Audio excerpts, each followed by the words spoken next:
I am Mário from Portugal, the Global Compact Network Portugal. I am the chair of the board, and I have the pleasure to kick off this event. Is very challenging for us to run an event like this one with worldwide presence, a lot of people. But for our network is just one more event in a large, long, more than 10 years long work in the gender equality. Today, we have the pleasure to obtain the contribute, the testimony, the cases, the experience of two large companies represented here by Anna from Accenture and Katrien from Ageas. Ageas just placed the participation in Global Compact. Again, I thank you for that, and it's a great pleasure to receive you on board. Global Compact in Portugal is really the main network working with companies in this subject. I think that the subject in Portugal is now mainstream. If you see the companies that are working in the program Target Gender Equality, there are 10 very large, very leaders companies, and I think that all the companies network in Portugal will look with attention for the leadership showed by these companies. So this event is for that, to give opportunity to companies to show what they are doing, to show why they are doing that, because it's not just a question of human rights, it's also a question of profits. We think the companies in Global Compact think that the gender equality, increasing the participation of women in the boards and the management system of the company overall is increasing in profits, is good business, is good for business, not only good for human rights. But of course, we do it not for business, but for human rights reason. I think we have to do it even if was not economically advantageous or good. We have to do it. But we have to build a business case about that. And I think that is easy to do it because it's largely demonstrated that gender equality means better business, better profits. This session is integrated, as I said before, in a large operation around gender equality. The main program now is the TGE, but there are also other operations, other actions that we run here in our country. And we want to be an example for other networks because we have probably the same problems in our country that a lot of other countries. For a long time, women was not part of the leadership, was considered as an auxiliary, but not a full responsible manager. This was a heritage of past that we don't want to continue. But most of the times, the companies did not really know how to do it. And they really did not know the situation. They live around ideas and they resist to admit that they have not gender equality in his workforce. They resist to do that. So one of the big services we can do is to show them the situation as is, without prejudice, and that's one of the things we are doing, to run diagnosis and to show what happened. It's the first step to change, is to know exactly where we are. I think that this event will be extremely useful. Again, I thank to the two companies that are here to show. I show their practices, their programs. I thank also to Anabela to make the animation and the interviews to the participants. And I thank deeply to United Nations Global Compact to give us this opportunity. And I hope that would be useful for you all. Thank you very much. For your reflection and for the words of wisdom. Well, this session aims to inspire companies to set ambitious targets to accelerate women's representation and leadership, as our chair of the board says, in business, of course. Well, just to remind what the program is, Target Gender Equality is an accelerator program for participating companies of the UN Global Compact that supports companies in setting and reaching ambitious targets for women in high-level positions. As some of you may know, at the current pace, it will take about 157 years for women to reach the same level of income, which is a lost opportunity for economies and societies as a whole. As Mr. Parra da Silva said, this is a problem of human rights, but it's also a problem of world economies. So we have a responsibility to work on this issue.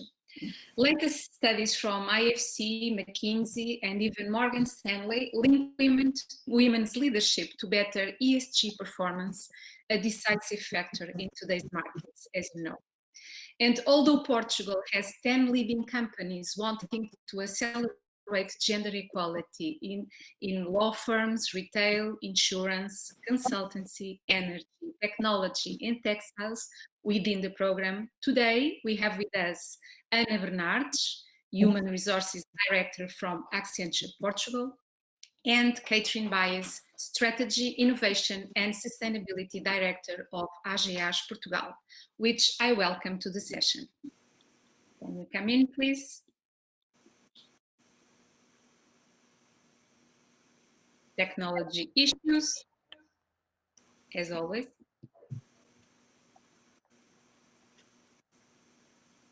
Hello? Hello. Anna. Thank you. Right. Welcome to this session. And as we can see, I would like to ask you a few things. We will share some knowledge about gender equality.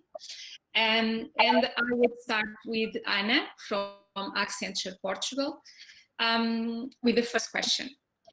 Do you feel that your company has a role as a multinational company in making a strong and global impact across the globe in terms of gender equality? Do you feel that you have the capacity to make a difference? Well, not only do I feel, so first of all, thank you for the invitation and welcome you all. Well, the question for us is how not to be, because we as Accenture, we are a global company. We have more than 500,000 people around the world. So we have a huge and major responsibility on growing professionals and people. So, and we have been, in fact, we have been brave enough to commit on achieving parity by 2025. So it's a business objective along others. So in terms of how we present this to the world. So with great pride, years ago, we were driving this, I think we were one of the first companies to put parity as one of the business objectives. So, and obviously this is a strong impact not only across the globe, but in specific ways to companies, not only ours, but the ones that we support and that we are helping to grow. So we are driving a consistent path for you to have a bit of sense of where we are. We have currently 5% of gender mix in Accenture globally, which means that we still have 5 years to grow 5% in terms of gender equality. So as a multinational, we obviously consider this responsibility of leveraging this opportunity and program across the globe as in all of the areas, attracting, developing, prioritizing women programs in growth within the firm. So we have a strong impact across the globe as we are moving as a global business perspective and a public one. So we talk about it in several forums, and it's a business objective, Anabela, yes. Okay, thank you. Sorry, we had a few problems with technology, but we are back. Thank you for sharing that. It's a huge responsibility, as you say, but we have to move on. So, Katrien, I would like to ask you the same question. Do you feel the responsibility as a multinational company to pave the way for all other businesses in insurance and, of course, other business sectors to lead the way? Yes, for sure. But first of all, I want to congratulate the United Nations and Global Compact on their anniversary. And thank you to the organization of this splendid event that brings so many important stakeholders together from across the globe. Thank you, Global Compact Portugal, for inviting me to this session. Ageas Portugal is very honored to share its strategy and ambition with so many others, because we recognize that our participation and response is crucial to change and build the future we want. Target gender equality is challenging us to think and to act, and we are very happy and grateful you will provide us with the tools we need and help us to develop our action plan. So taking it to your questions on the role of multinationals, I see a double role here. First, the role they play towards their employees, and secondly, the role they play towards their external stakeholders. So if we start with employees, I want to bring up 3 points. Multinationals, they work with different entities across different geographies and therefore have a bigger impact. So if they adhere to certain principles, to certain policies, to certain networks like this one, they get bigger impact. And in Ageas Group, for instance, all the HR teams work together on the diversity policies, and we hope that as a group in all our entities, we bring more impact. Secondly, the power of multinationals is by being present in so many countries where gender equality can be less developed or more developed. If these people are working together by belonging to the same group, they can share best practices and create smart synergies. And it's what Ageas Group at international level is doing. We have a stakeholders community and where we share everything around the development goals with each other. Last but not least, and I think it's a very relevant point that Anna brought up, the women in leadership positions. If we are an international group, if multinationals work in different countries, they have more space and margin to make women grow, offering them also international experiences. I'm not claiming that I'm at top level, but at least I'm giving the international experience. So I'm at least one example, and that increases diversity by exposure to different cultures and help develop the skills of those women. So at holding level, Ageas Group signed also up for the European Women on Boards, and I want to share with you what our CEO there shared, that we are certainly not perfect. We have some way to go, but we endeavor certainly to create an environment with diverse cultures, colors, and backgrounds, and women are there for sure present. If you let me take 2 more minutes for the external stakeholders, there are 3 I want to name here: the investors, the providers, and the consumers. So the investors, multinationals, are backed up by important investors, and as an insurance company ourselves, we manage billions of liabilities, so we have to take our responsibilities for the investments that we own. And this means that if big multinationals, I think they should make a difference by the way they are investing. They have to include criteria and strategies that promote gender equality. The providers, I think it's an obvious one, to look not only in our house or where we invest, but all the people we work with, all the companies we work with. If we can challenge them to accept and promote gender equality as a condition to work with us, I think that's very powerful. Last but not least, and here I want to state something. Yeah, a lot of noise.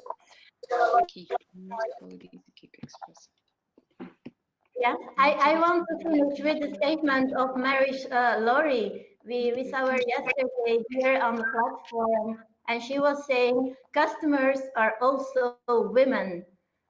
And I think it's a very simple but powerful statement. Customers are more and more looking for brands they want to identify with, to align their values. So multinationals have millions and millions of customers, what makes them very vulnerable if they are exposed to unethical practices, but very powerful if they can engage their consumers through their marketing campaigns in topics like gender equality. Okay, thank you, Katrien. Well, but this is not all roses, right? Because we see a lot of companies committed to gender equality, but we see a few with ambitious targets. So can you tell me what kind of challenges you have? United Nations Global Compact has an ambitious target, which is to take 30% of women to high-level positions. I know that Accenture Portugal has some kind of objectives, which is ambitious also. Can you share that, please? And the challenges that you have to keep up with that level of ambition? Well, yeah. So we have a lot of challenges, and for challenges that I will share with you, I will also share what are the actions that we are taking towards those challenges, so we can have a more, more practical view about what are we doing on that. So, as you know, Accenture typically is very oriented to business in technology. So we have a lot of people in the market, and this is something that is a society issue along the university path, that you don't have as many women as you wanted to in terms of engineering or science. So we are always trying to get more and more in terms of recruiting programs. So we also do a lot of initiatives on the recruitment side to have that flow coming to Accenture. So that is the start of a career path that it's not easy in the beginning to have this equality in terms of recruitment, which we also have targets, including in our normal activities. We do have targets in terms of recruitment to help us go through that challenge and perform a lot of women in tech initiatives. So a lot of recruiting initiatives towards female students that can give them a lot of sense. What is this about consulting and strategy and technology type of work, and how is to grow in a company like Accenture, how the path to a C-level is going through. So we start from the beginning. In terms of obviously a female career, you may think that usually you have more breaks than men because of your life. If you want to get your natural periods along the way during pregnancy or maternity leave, or we are now seeing a lot of female women stop working for a year to get more training, for example. So this is also something that we are working along the way and developing our female in terms of having specific programs to help them in this path to leadership. And obviously in leadership, we still have more males in C-suite level, so it is what it is. But we are going to a very substantial transformation.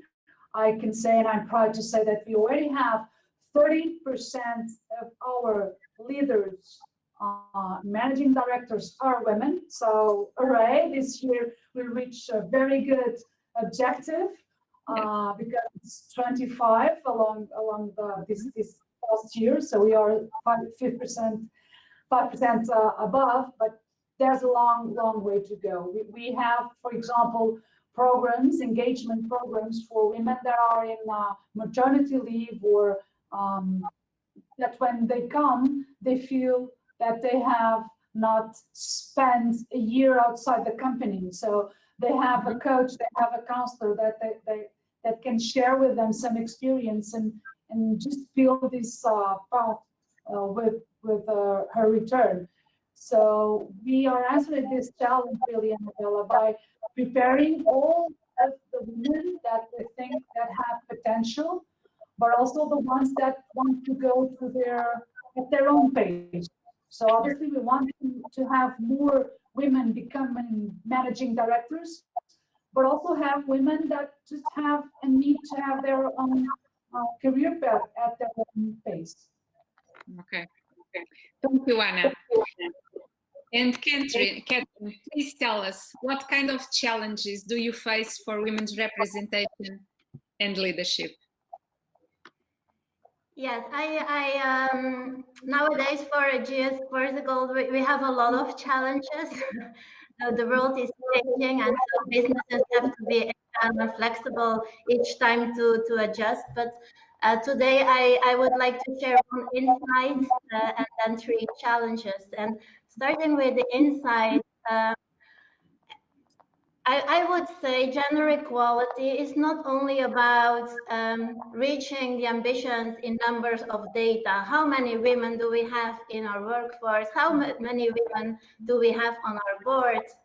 What we should not forget is gender equality is much more about mindset and behavior, and we should recognize the difference in gender in behavior. So yes, if a woman is promoted or ask for a higher position, it's not about the quota of the women on the board, but it's also adjusting the processes that respect these differences. If for multinational companies, it's very important that we respect this diversity and that we respect different perspectives, and we must recognize this in our processes and decision making, and not only focus on the data. It's often one woman on the board is not enough. I would say there is much more importance about the first followers to create impact. So it's not enough to have 1%. It's the process towards it, and then not and creating the impact by having more and more people that can follow. So taking you to the 3 challenges I chose for today for Ageas Portugal. Yes, for sure, we have challenges in HR, like Anna was mentioning before. There is another challenge in embedding gender equality across the company. Last but not least, there is a challenge in the role we can play when we are not fully in control. So again, taking you to the HR area, we have the aspiration to also look at the processes. So not only count the women we have in the workforce, but really starting a reflection. How are we hiring? How are we engaging our employees in gender equality? So we are aiming to make sure that our company is an ethical workplace, and it all starts with recruitment. Then we move on to training opportunities, where through our talent program, through our personal development plans that we are trying to do with our employees, we also support our employees to obtain more knowledge, more skills, and also regarding gender equality, what does it mean, and how do we want our employees to look at it. And finally, after recruitment, after training and development, we hope to bring women to the top and to the management. And there, yes, we have a job to do on our board and on our executive committee. So here it's how do we take our employees, how do we create our leaders for the future, and how do both men and male and female leaders look at gender equality. Okay. There was a second challenge of embedding it in our company. I think because there is an opportunity to deep dive in the marketplace. If I can take 3 departments like corporate communication, the way we communicate and use gender neutral copywriting, the way we are featuring successful female leaders that we have in Ageas Portugal is important. On finance, I already talked about investments, about procurement. So then we go to our core business, that is insurance.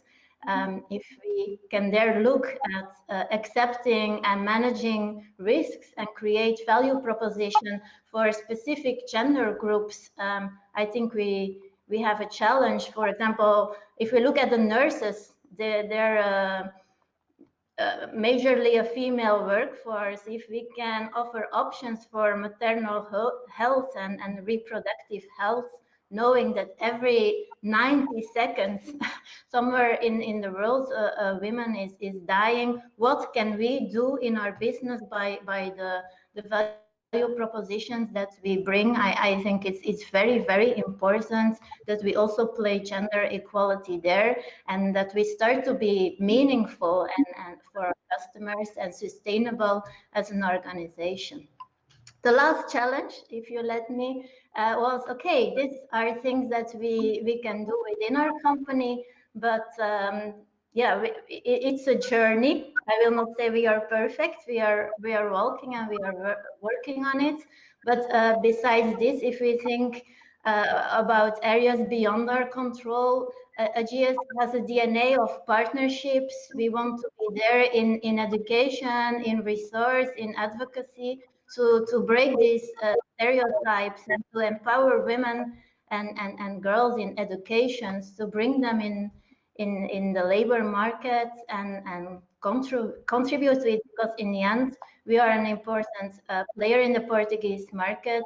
We claim our stakeholder society as an important one. So if it's not through our business, let's use our power and influence in the market on this topic. Very well. Thank you, Katrien. Well, our time is almost up. Please, I would like to ask you just a final message for everyone that doesn't think that gender equality is a central issue for business? Anna, please. Yeah, and it is. But let me just pick some that Katrien said. It's just not about numbers. No. It's really about how the companies can propose a different value proposition to the market, their clients, their suppliers, their stakeholders. So we talked, Anabela, about several studies. We have one that is Accenture getting into equal research report that really shows that companies where employees feel more diversity, we are here speaking about where they feel more diversity, inclusion, and a culture of equality, that everyone has the same, the same opportunities to grow, the same opportunities to be able to make their own career for their companies. They are more engaged. The company has more profits, and the productivity can be measured and is higher. So I will reference to you all, get to our site, Accenture Research, thought leadership, and just read a bit about how this can make a difference in economy, because what we are seeing is that even our clients, for example, will ask us if all the teams and all the persons that are including in the project are really, in the sense of engagement and have the same opportunities. When you reply to an RFP, when you reply to a proposal or to a project, you obviously need to be completely engaged, because we are also providers and suppliers. So it's a chain of value that you can create.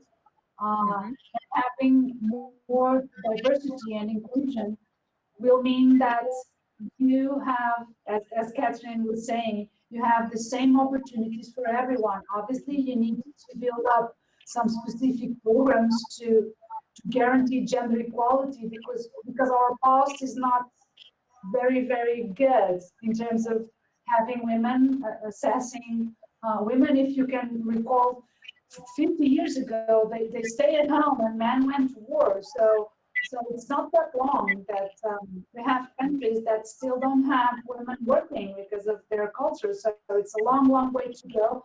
And that's why I still believe that numbers are pushing us to above.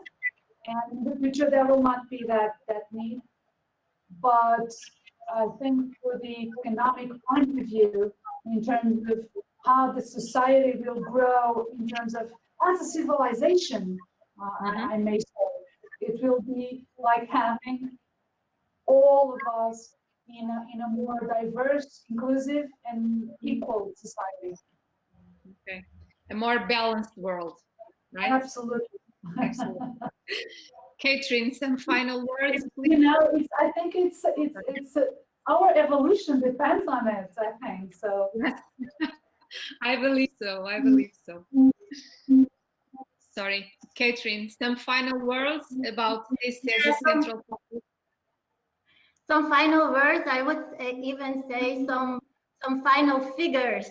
Just because if we look at the economic view, and I might be stereotyping here, but these economists and financial analysts are keen on figures. So I looked some of them up from different studies. That the fact that there is a business case for gender equality, that's clear. There are a lot of proof points for it.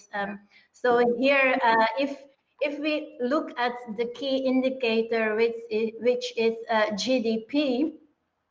There I found a study that GDP would increase if the gender employment gap was closed, and so it's staggering. It's impressive. The study talks about 28 trillion additional contribution. And in Portugal, because that's what can interest some of our people in the audience here, just to throw the number, 22 billion. It's amazing. What I think the economic business case is very, very clear. If you look at my industry, and I hope many colleagues around the world are listening, there is a billion in insurance premiums that we are not taking because we are not addressing it enough. I think it's stunning. It's 1 billion of insurance premiums. I think there is a lot of profit that we are letting go. So if that can be the economic business case that can convince leaders and people in the management to address gender equality, it's very, very strong. But ending on a positive note, I think it's why should we do it? It's also because it makes our communities safer and healthier. Unequal societies are less cohesive. They have higher rates of violence, of antisocial behavior, and that also has a cost for the community and the government. So if we have greater gender equality, people are more connected, people are healthier, people are having a better well-being, and I would say, isn't that the future we all want? Thank you so much. Thank you very much. Well, we've come to an end of our session. I would like to give a great thank you to our speakers for sharing with us some practices and some kind of strategy they are going on. And I would just leave an invitation to our participants and to some of our audience to go beyond commitments with gender equality to real action. So please join us on our road to take 30% women to high-level positions. Thank you all, and remember, equality really means business.